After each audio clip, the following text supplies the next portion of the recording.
Hello, my name is Carolyn Campbell, a native Detroiter, and the woman who most inspired me is my grandmother, Nellie Virginia Wyatt, who was born in 1884, and as she would say, 19 years after the freedom came.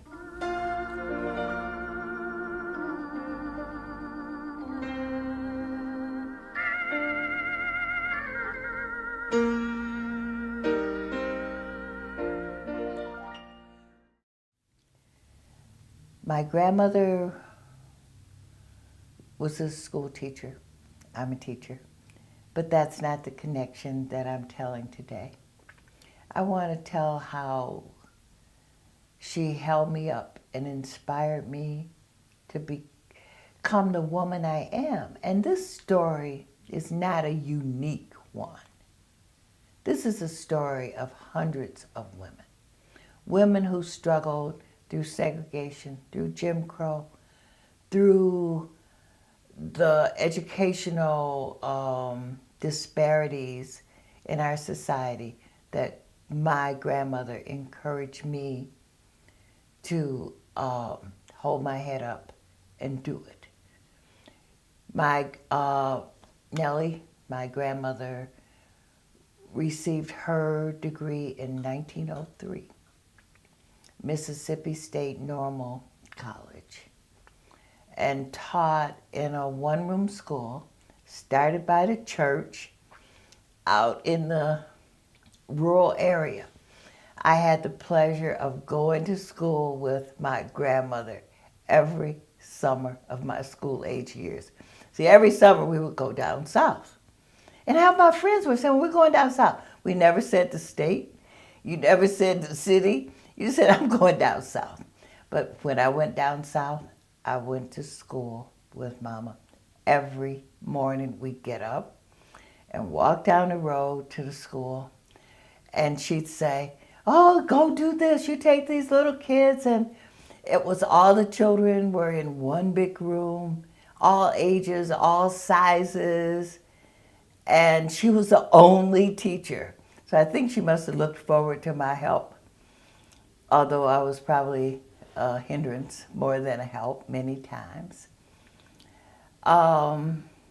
Those were fun years. I did not understand the disparities. I just loved learning and playing.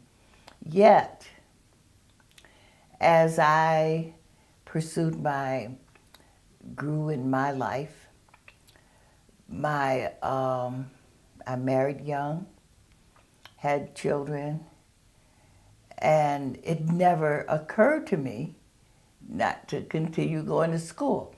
Women friends talked about, well, I'm gonna wait till my children get older. I couldn't afford that luxury.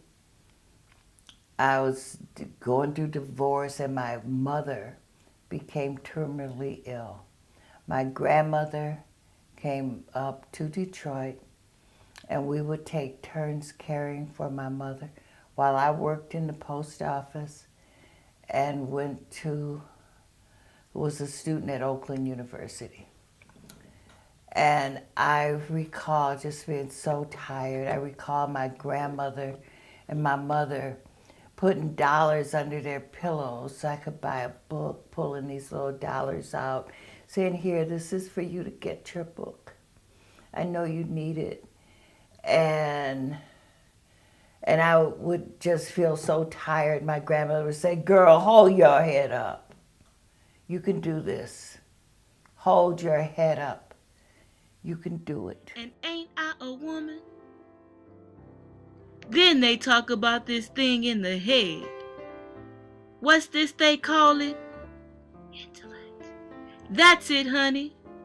What's that got to do with women's rights or Negroes' rights? If my cup won't hold but a pint, and yours holds a quart, wouldn't you be mean not to let me have my little half-measure full? Then that little man in black there, he says women can't have as much rights as men, 'cause Christ wasn't a woman. Where did your Christ come from? Where did your Christ come from?